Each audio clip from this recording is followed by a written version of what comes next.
Si vous voulez préserver votre santé, votre sécurité, mettre à l'abri votre famille, femmes et enfants, et vivre dans un environnement propice à vous développer et à devenir libre et indépendant, je pense que vous devriez quitter la France. Et vous devriez même le faire avant 2027, et je vais vous expliquer étape par étape pourquoi dans cette vidéo. Cette vidéo, ce n'est pas une vidéo de French bashing. Je ne fais pas cette vidéo pour le plaisir de cracher à la gueule de mon pays parce que j'aime profondément la France. J'aime son histoire, j'aime ses racines, j'aime sa culture, j'aime ses traditions et j'aime avoir vécu en France jusqu'à mes 30 ans. Mais en 2017, j'ai pris une décision extrême qui est une décision de m'expatrier. Et depuis maintenant 2017, je suis installé à l'île Maurice avec ma petite famille, donc mes 2 enfants en bas âge et ma femme. Et pour vous remettre le contexte en entier, moi je suis entrepreneur depuis toujours. J'ai commencé à entreprendre en 2006, ça fait 19 ans maintenant, et le regard que je vais vous livrer, c'est le regard de quelqu'un qui a toujours été indépendant, qui a toujours entrepris et qui a observé la déliquescence accélérée de son pays avec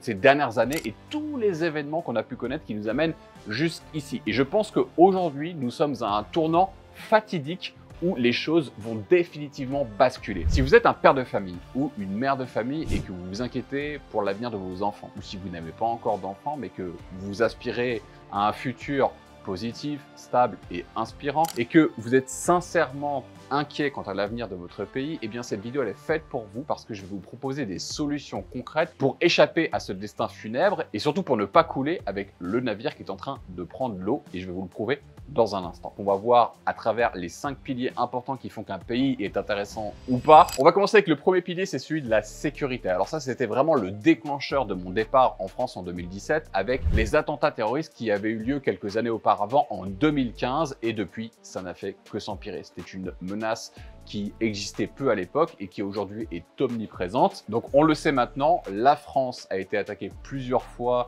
en son sein et elle le sera encore de nouveau. À l'époque, j'habitais à Paris et je me suis dit, en fait, aujourd'hui, à partir de maintenant, on peut prendre un café en terrasse et se faire déglinguer à coups de calache. Les endroits où ont eu lieu ces attentats, eh bien, c'est des endroits que je fréquentais moi-même.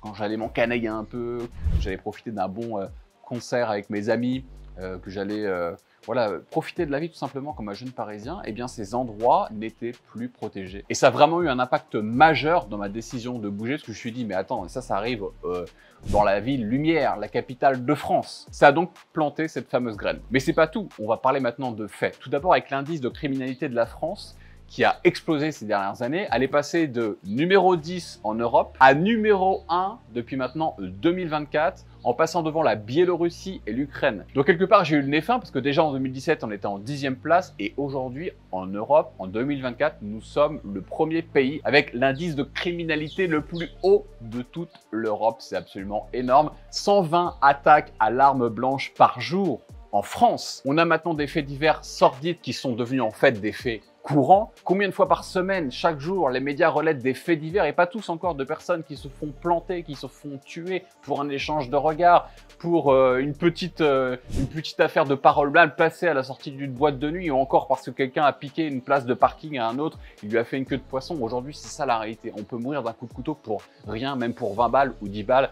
En France. Il y a aussi à côté de ça une défiance très forte envers les forces de l'ordre, donc les refus d'obtempérer sont devenus parfaitement banalisés, et quand la police remonte de la force, eh bien ça crée des manifestations, ça crée des émeutes, du pillage, de la violence. Souvenez-vous, en France, suite à une affaire de refus d'obtempérer, il y a eu des énormes émeutes, des pillages et de la casse, et la note finale a dépassé le milliard d'euros. C'est quand même assez incroyable ce qui est en train de se passer. Et tout ceci n'est pas un épiphénomène, les amis, puisqu'en fait la violence s'est non seulement banalisée, mais elle s'est aussi professionnalisée et spécialisée, puisque par exemple dans les grandes villes comme Paris, il existe des brigades de police qui sont spécialisées dans le vol de montres de luxe, parce qu'aujourd'hui, il y a des personnes qui peuvent vous attaquer par derrière, vous mettre un coup de casque, vous laisser pour mort en vous étouffant, juste pour voler votre montre et la revendre sur le marché secondaire. Ce n'est pas une ou deux fois de temps en temps, il y a une brigade, il y a même des brigades spécialisées dans ce type de vol avec violence. Et je finirai aussi par dire, si vous êtes une femme, que vous ne pouvez plus être une femme seule dans la rue en soirée ou début de soirée en France aujourd'hui, alors que ici, à l'île Maurice, on est quand même dans un niveau de sûreté qui est bien plus important. Et c'est pour ça que j'ai choisi cette destination-là. D'ailleurs, si vous voulez en savoir plus sur mon expatriation à l'île Maurice et tout ce que je pense, mes conseils, mon bilan depuis que je suis expatrié, il y a une petite vidéo en complément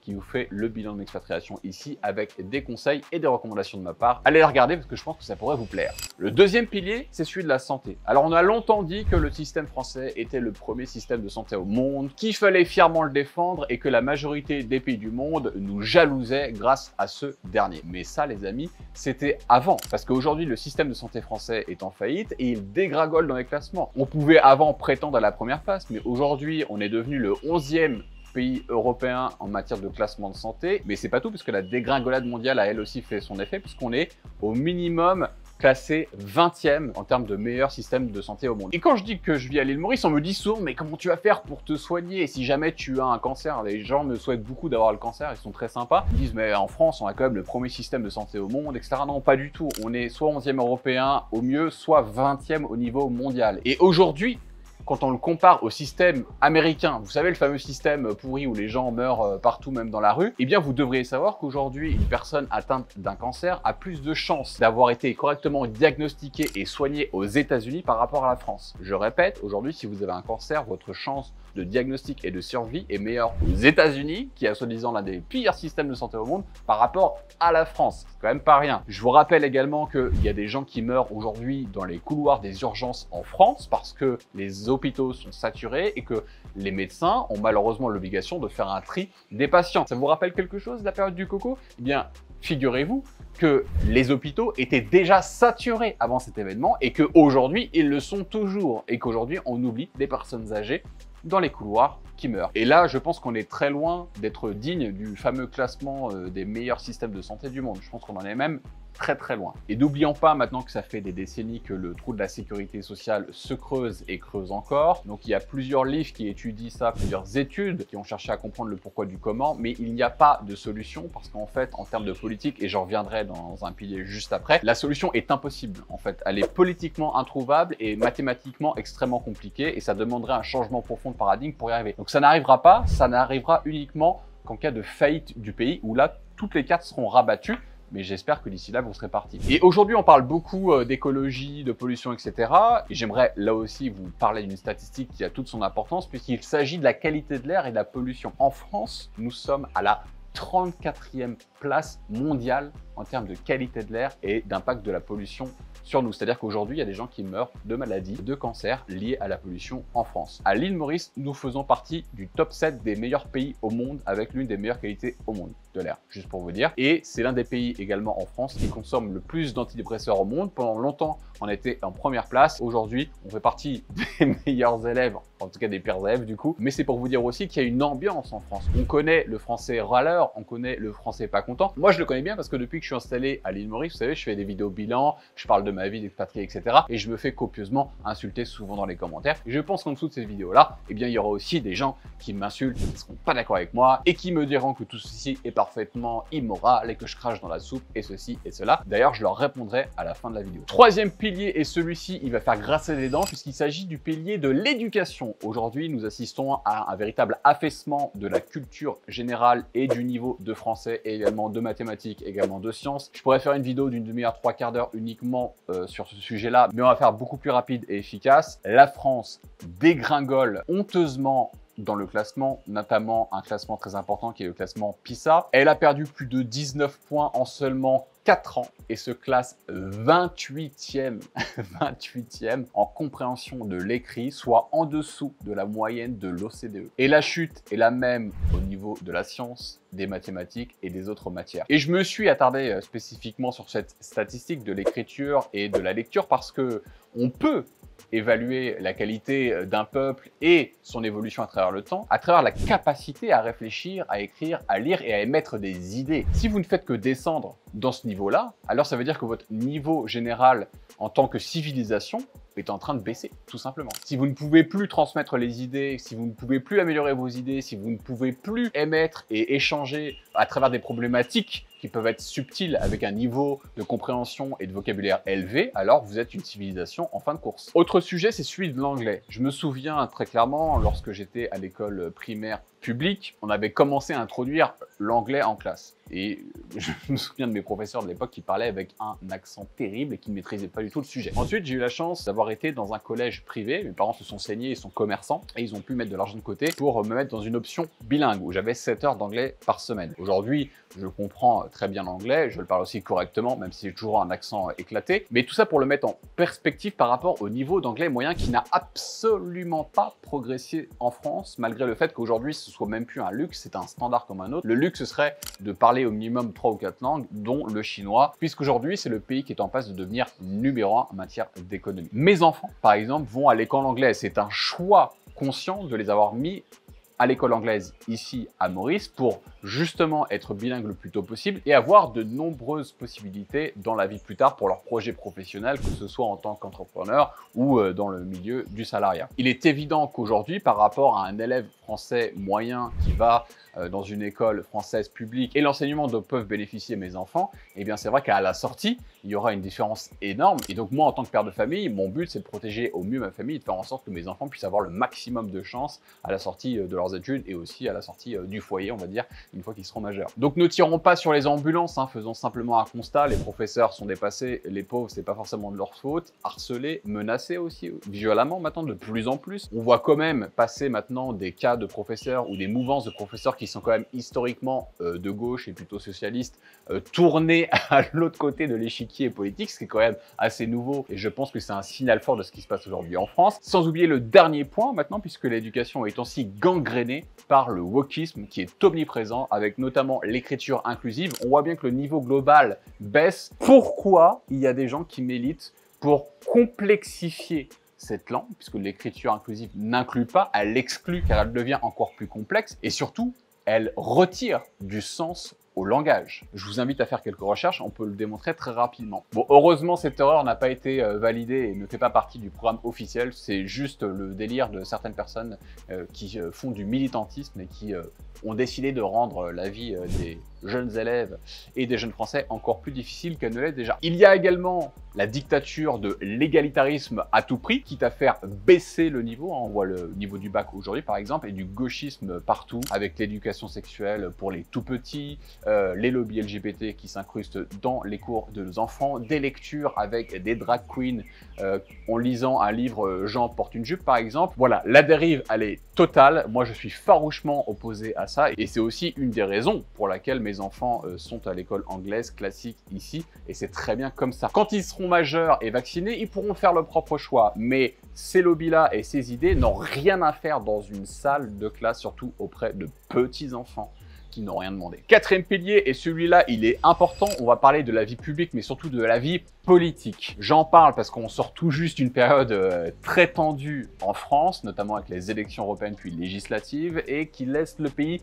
profondément fracturé. Tout ça a démarré grâce à la douille d'Emmanuel Macron. On pensait tous que Emmanuel Macron allait donner le meilleur des deux polarités avec aussi une vision très business pour faire monter la France et la fameuse Startup Nation. En fait, il n'a mené qu'à la ruine et à la profonde division du pays en voulant supprimer justement les bordures politiques. Au final, il n'a fait qu'émerger les extrêmes plutôt que de rassembler tout le monde. Donc finalement, ça se limite aujourd'hui qu'à deux camps, un extrême et un autre. Donc à gauche, on va nous proposer des impôts jusqu'à 90%, ça c'est le programme de Mélenchon. On a des personnes qui ne savent pas gérer l'argent public. Par exemple, Anne Hidalgo, elle a cramé, elle a jeté dans l'eau plus de 1,4 milliard d'euros pour nettoyer la Seine, pour que les sportifs des Jeux Olympiques puissent nager à l'intérieur. Tout ça n'aura servi à rien. Donc imaginez comment a été géré ce budget et imaginez-le maintenant à grande échelle avec votre argent, avec l'argent des travailleurs, avec l'argent des entrepreneurs. Et puis c'est sans oublier tout le militantisme culturel qu'on a pu voir pendant la campagne avec des rappeurs qui souhaitent clairement la mort des candidats, qui insultent les femmes en veux-tu en voilà. Alors je ne sais pas si c'est censé être la gauche qui doit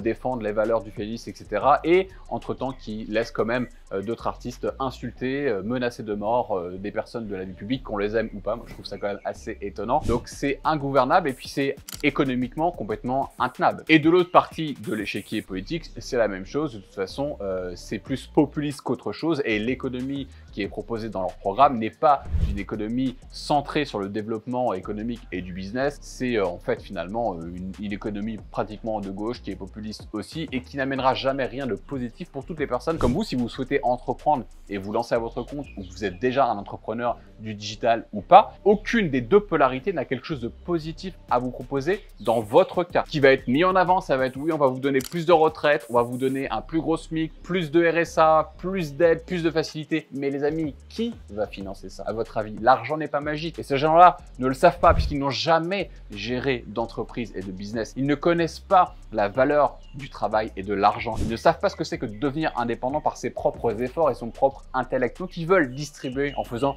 des grosses promesses, plus d'argent, plus de retraite, etc. La retraite, c'est mort, c'est un scam, c'est un système de Ponzi. La population est trop vieillissante et les nouveaux entrants ne sont pas économiquement intéressés par le travail. Donc en fait, il n'y a pas suffisamment d'argent qui est apporté d'une part pour financer le vieillissement de cette population-là. Et plus on va encourager le parasitisme et plus justement on dira vous inquiétez pas, on va vous donner plus de RSA, vous inquiétez pas, on va donner plus de congés payés, vous inquiétez pas, on va plus vous payer. Et plus on va encourager le parasitisme et moins on aura de personnes qui vont travailler et moins de personnes qui vont entreprendre. Parce que les personnes comme moi qui entreprennent notamment sur Internet, elles sont en train de voir la même chose qu'on est en train de constater. Qu'est-ce qu'elles vont faire à votre avis? Elles vont juste partir et elles auront raison. Toutes les personnes qui se sont lancées à la même époque que moi et même 5 ans, 10 ans, 15 ans plus tard et qui ont eu du succès et qui ont dépassé des beaux chiffres, je peux vous dire que la quasi-totalité de ces personnes ont quitté le pays. Donc ces programmes qui nous promettent monts et merveilles économiquement pour tous ceux qui ne veulent pas bosser auront une conséquence réelle et si vous restez, vous ferez partie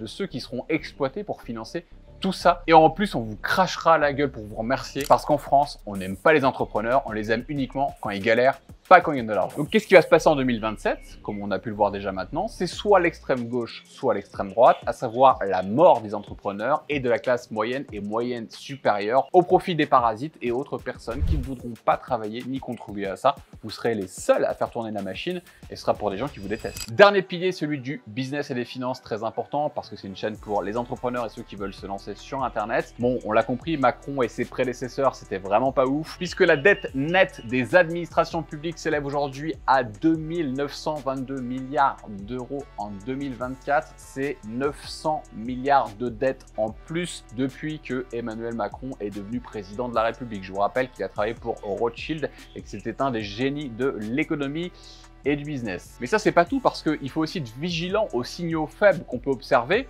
comme par exemple l'auto-entreprise qui est passée de 21% à 26% donc de cotisation et d'imposition grâce aux cotisations sociales pour avoir leur retraite. Donc c'est 5 points de plus, c'est beaucoup. Sachant que toutes les entreprises en France, une grande majorité des entreprises en France, 90% des entreprises en France sont constituées de PME, de TPE et d'auto-entrepreneurs. Et comme je vous le disais, c'est chez eux qu'on va chercher l'argent parce qu'en bas, il n'y en a pas et au-dessus, ils sont largement optimisés avec des cabinets d'avocats en veux-tu en voilà et un budget illimité d'optimisation fiscale à travers le monde et pas seulement en France. Donc ils sont bien à l'abri. La cible, c'est vous. N'oublions pas non plus que dans une économie en faillite, on pourra également se servir de votre argent, notamment grâce à la loi Sapin 2 qui permettra à l'État de se servir dans votre épargne pour toutes les personnes qui auront plus de 100 000 euros d'épargne. On pourra se servir chez vous. Donc le travail de toute votre vie et peut-être même d'une partie de vie de vos parents ou de l'héritage que vous aurez pu toucher ailleurs, bien pourrait être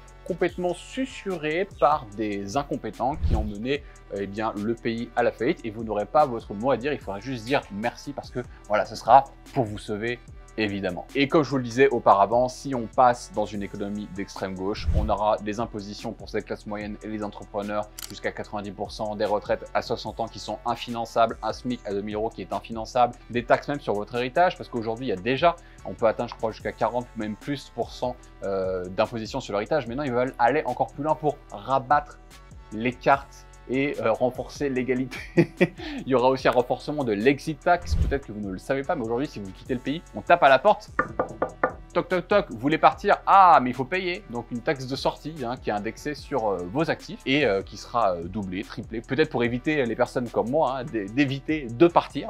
Et également, Mélenchon voulait à un moment donné établir la taxation au passeport, c'est-à-dire que peu importe où vous êtes sur la planète Terre, même si vous faites tourner notre économie, moi par exemple j'ai une entreprise mauricienne avec des salariés mauriciens et je paye des impôts mauriciens, et ben il faudrait en plus de ça me taxer sur mon passeport. Et bien sûr, et quoi d'autre? D'ailleurs, j'aimerais vous donner deux exemples. Hier, j'ai dîné au restaurant avec ma famille et j'ai croisé donc un couple qui est venu à l'hôtel ici en vacances et un jeune couple qui est pour moi le cas d'école parfait, un couple dentiste et orthopédiste qui sont en France. Ils galèrent à recruter une secrétaire médicale parce qu'il y a des gens qui veulent pas travailler, parce qu'ils se pointent pas au rendez-vous, parce qu'ils sont pas assez bien payés, alors que s'ils touchent des aides ou ils sont au chômage ou ils sont au RSA, ben, ils ont quasiment en fait la même facilité, donc ils ne viennent pas travailler, ils ont du mal même s'ils sont bien payés. Et en plus de ça, ils ont du mal à percevoir les remboursements qui leur sont dus par le système de santé français. Mais par contre, l'URSSAF, lui, est à l'heure. Il tape à la porte le matin, le lundi à 8h30 et il réclame son dû. Donc eux, ils en ont marre, ils ont un jeune enfant, ils bossent énormément et ils sentent finalement que leur énergie et l'argent qu'ils payent, les impôts,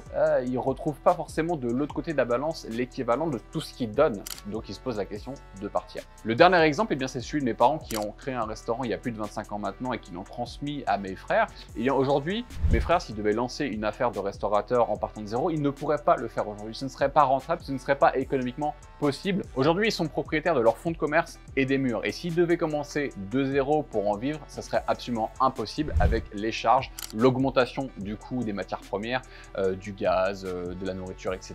Ça ne serait mathématiquement pas possible. Ça l'est uniquement parce que mes parents leur ont facilité l'accès à un fonds de commerce, à des murs, à une clientèle, à un savoir-faire. Et aujourd'hui, il y a certains partis politiques qui voudraient en plus de ça se servir en plus pour rabattre les cartes de l'égalité pour ceux qui n'ont jamais décidé de toute façon de travailler. C'est donc un système qui va privilégier le parasitisme avant tout. Donc ça va devenir quasiment impossible d'entreprendre pour devenir libre financièrement en France, malheureusement. Alors maintenant que j'ai fait ce constat, n'ayez pas peur, je suis pas là juste pour vous dire c'est la merde, etc. Ouais, je voulais simplement vous montrer par A plus B que je pense qu'il n'y a pas d'avenir positif à court et moyen terme en France pour le moment. Donc, quelle solution s'offre à vous aujourd'hui? Donc, je pense que pour éviter de couler avec le paquebot, vous avez deux choix à faire. Le premier, c'est de devenir entrepreneur digital, donc de faire en sorte que votre activité ne soit pas liée à votre présence physique en France, puisque ceci vous apportera la liberté temporelle et surtout aussi la liberté financière de pouvoir bouger et de vous installer ailleurs. Et d'ajouter à ça votre expatriation, c'est-à-dire le fait de quitter la France pour vous installer dans un pays qui est économiquement plus attirant, qui est aussi plus sécurisé et qui vous apportera plus d'opportunités par la suite, donc une liberté géographique. L'entrepreneuriat digital vous apporte liberté temporelle et financière, l'expatriation vous apporte la liberté géographique. Les deux cumulés, ce sera votre porte de sortie pour vous sauver vous et votre famille. Alors il y a beaucoup de gens quand ils regardent mes vidéos, ce genre de vidéos ou mes bilans d'expatriation qui me disent mais Alexandre c'est complètement amoral ce que tu fais, le système t'a permis d'en arriver là, etc. Alors je suis absolument pas d'accord, ce n'est pas le système qui m'a permis d'arriver là, c'est d'une part ma famille puisque c'est eux qui m'ont élevé, c'est eux qui m'ont éduqué et c'est eux qui ont financé ma scolarité, c'est eux qui ont financé en fait tout ce dont j'ai eu. On n'a pas eu d'aide, mes parents n'ont pas eu d'aide sociale, on n'a pas touché d'aide sociale, ils n'ont fait que payer puisqu'ils font partie de cette classe moyenne ou classe moyenne supérieure d'entrepreneurs, d'ailleurs ils ont fait faillite plusieurs fois, ils n'ont jamais été aidés quand ils ont été dans la merde, et qui ont su subvenir aux besoins de leur famille tout en payant des impôts surélevés par rapport à ce que nous on coûte finalement vraiment au système. C'est ça la vérité. C'est amoral ou immoral peut-être lorsque le contrat est respecté et que effectivement vous tirez parti d'un profit et vous ne voulez pas rendre au minimum ou un petit peu. En fait là le contrat il est cassé parce que le système est cassé. On voit qu'il y a de moins en moins d'éducation, moins en moins de santé, plus de sécurité, etc. Donc en fait le pacte, ce que vous payez pour recevoir en échange la sécurité et la protection de l'État n'est plus respecté. Donc à partir du moment où c'est plus respecté, est-ce que c'est une question qu'on va se poser? Moi la question que je me pose et qui est avant tout la plus importante pour moi, c'est comment est-ce que je peux faire en sorte de protéger ma famille, lui apporter tout ce que je peux. Que je considère que la vie et justement la vision de la famille, c'est un peu comme quand vous êtes en avion. Quand vous êtes en avion et qu'il y a un problème, qu'est-ce qu'on vous dit de faire en premier? On vous dit mettez d'abord le masque à oxygène sur vous et ensuite sur vos enfants pour les aider. C'est exactement la même chose. Donc au lieu de penser à l'aspect moral de cette décision, il faudrait peut-être se poser la question de est-ce que moi déjà, je suis un bon père de famille? Est-ce que lorsque je donne une éducation à mes enfants et que j'essaie de faire le maximum pour que ce soit de bonnes personnes et de bons citoyens? Est-ce que c'est pas plutôt ça le meilleur rôle que je pourrais avoir, plutôt que de laisser à l'abandon et de pas transmettre à mes enfants des valeurs qui vont faire d'eux de bons adultes? Est-ce qu'il n'est pas là le vrai sujet? Est-ce que c'est pas plus grave d'abandonner l'éducation de nos enfants et de laisser pour compte et laisser faire n'importe quoi pour devenir des parasites du système et même des personnes violentes, plutôt que de se dire « Ok, vous savez quoi, je vais prendre en main mon destin financier, je vais partir, moi j'y trouve plus mon compte, j'ai payé déjà, j'ai payé beaucoup, même beaucoup trop je pense par rapport à ce que j'ai reçu, et je vais m'occuper moi-même du destin de ma famille et de mes enfants pour en faire des personnes qui vont apporter à leur tour quelque chose de positif dans le monde. » Je crois qu'il est là le vrai aspect moral, parce que on veut faire en sorte que l'État s'occupe de tout, s'occupe de votre santé, s'occupe de l'éducation de vos enfants, s'occupe de votre retraite. Allez, asseyez-vous là, ne faites rien, laissez l'État faire, l'argent magique arrive, on va s'occuper de vous. C'est pas du tout la vision que j'ai. Moi, je pense que ma responsabilité, c'est de m'occuper de moi-même, de m'occuper de mes enfants et de faire en sorte que chaque génération apporte beaucoup plus de valeur et soit une meilleure personne et fasse un relais positif à travers le monde. Il est là le vrai sujet. Alors on arrive à la fin de cette vidéo, le soleil mauricien s'est couché. J'étais tellement parti de manière passionnée dans cette vidéo que je vous ai donné pas mal de choses. Donc quel type de business vous pouvez lancer? Donc moi je vous encourage à lancer une activité de type produits digitaux, à savoir tout ce qui est coaching. Donc, vous pouvez aider les gens à acquérir une compétence, les aider à apprendre une langue, coaching sportif, coaching mental par exemple, des formations en ligne. Vous pouvez aussi décider d'accompagner des personnes dans n'importe quel domaine, que ce soit en B2C ou en B2B, à acquérir des compétences mais de façon automatisée dans un programme de formation où vous n'intervenez pas comme en coaching ou même en consulting. Vous pouvez vendre des services. Il y a plein de types de services que vous pouvez donner aujourd'hui. Du montage vidéo, par exemple, dans le milieu de YouTube, il y a ce qu'on appelle le métier de media maker qui consiste à faire des belles petites vignettes comme sur cette vidéo qui encourage les gens à cliquer plus et donc aux créateurs de contenu de gagner plus sa vie. Là aussi, il y a une demande. Il y a des demandes sur la création de contenu, tout ce qui est la création digitale. Le marché des créateurs digitaux sur les réseaux sociaux, c'est un marché